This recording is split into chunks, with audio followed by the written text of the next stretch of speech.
Saat senja menghilang, ada pintu yang seharusnya tertutup. Pintu setelah senja. Jangan lupa subscribe. Karena tidak semua pintu bisa ditutup kembali.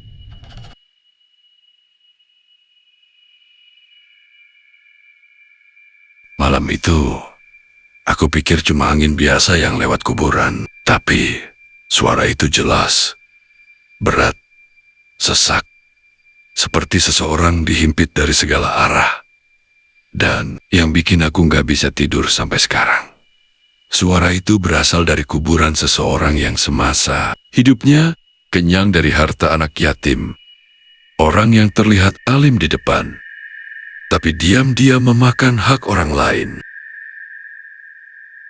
Dan malam itu, bumi seakan membalasnya. Kalau kalian berani dengar cerita ini sampai akhir, bersiaplah. Karena apa yang terjadi di kuburannya bukan sesuatu yang mudah dilupakan.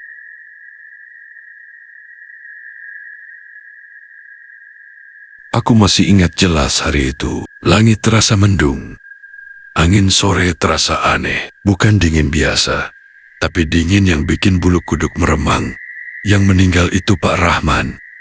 Di kampung kami, dia dikenal sebagai orang yang paling kaya. Rumahnya paling besar, mobilnya 2, sawahnya luas. Orang-orang lihat dia sebagai dermawan. Setiap Jumat, dia duduk di saf depan masjid. Kalau ada acara, dia paling depan, kasih sumbangan.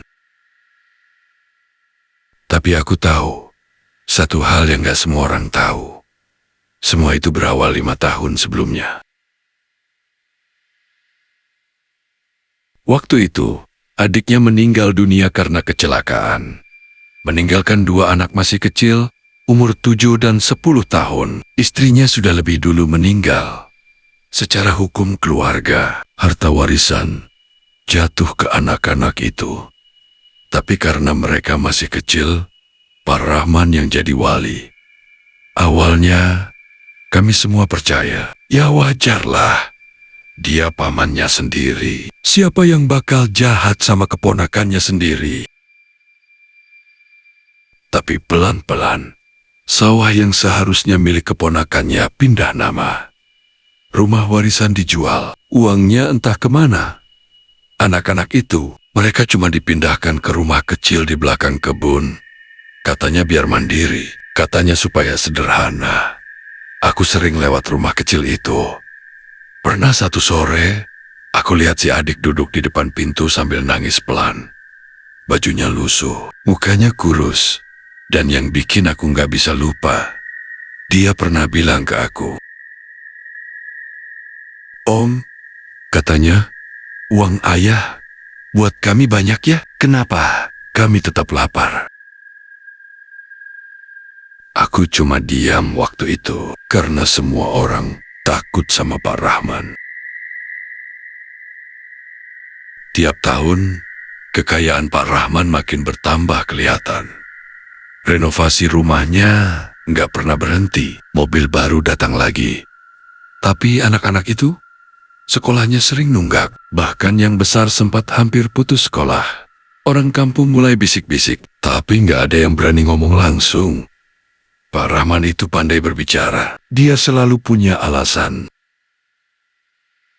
Semua uang itu saya kelola. Nanti kalau mereka besar, saya kasih, ujarnya. Sementara itu, aku melihat sendiri bagaimana anak-anak itu tumbuh tanpa senyum yang sama seperti dulu. Dan sumpah, tiap kali aku lewat rumah kecil itu waktu malam, sering kedengaran tangisan. Tangisan pelan. Kadang cuma satu, kadang dua-duanya. Entah kenapa, tiap kali dengar, dadaku sesak. Sampai akhirnya hari itu datang. Pak Rahman meninggal mendadak. Serangan jantung, kata dokter. Cepat sekali prosesnya. Pagi masih sehat, sore sudah terbujur kaku. Aku ikut mengantar jenazahnya ke kuburan. Anehnya, sejak awal sudah terasa janggal. Saat dimandikan, wajahnya terlihat tegang, padahal biasanya orang meninggal itu mukanya lebih tenang. Dan waktu dimasukkan ke dalam liang kubur, kejadian pertama terjadi. Tali kafannya sempat lepas sendiri, padahal sudah diikat kuat. Semua orang saling pandang, tapi tetap berusaha tenang. Sudah, mungkin cuma longgar, kata salah satu warga. Kami lanjutkan penguburan.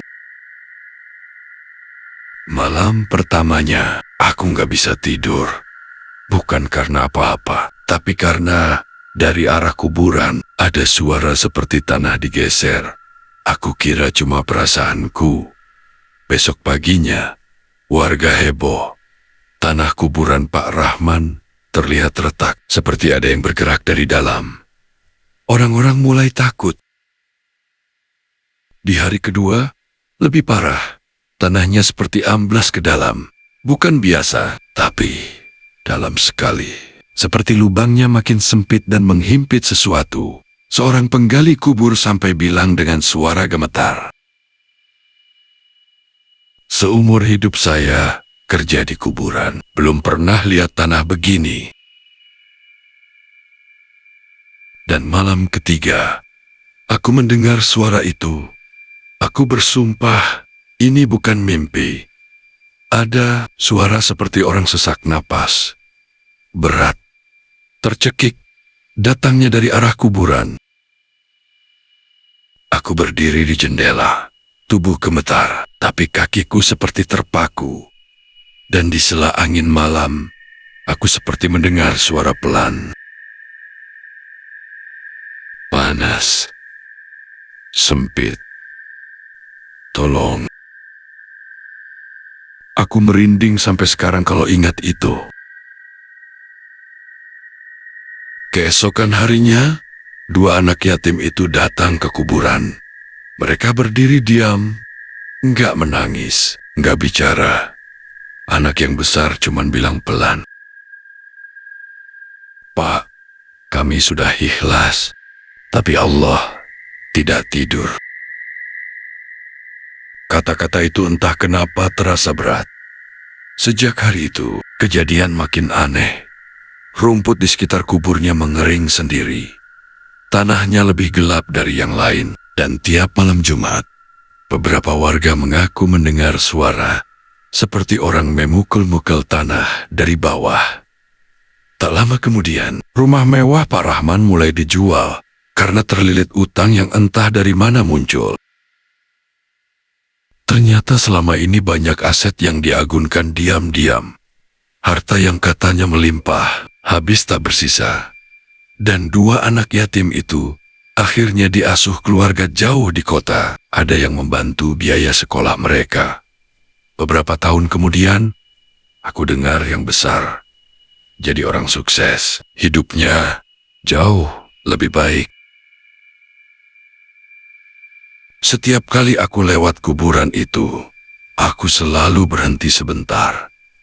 Kuburnya masih terlihat berbeda, lebih rendah dari yang lain, seolah tanahnya tak pernah benar-benar kembali rata. Aku nggak tahu persis apa yang terjadi di dalam sana. Tapi satu hal yang aku pelajari dari semua ini, jangan pernah merasa aman dengan harta yang bukan hak kita. Karena mungkin di dunia, kita bisa tersenyum. Tapi di tempat yang sempit dan gelap itu, tak ada lagi yang bisa dibohongi. Dan aku menyaksikan sendiri bagaimana seseorang yang dulu kenyang dari air mata anak yatim, akhirnya harus merasakan sempitnya kubur yang tak memberi ruang sedikit pun.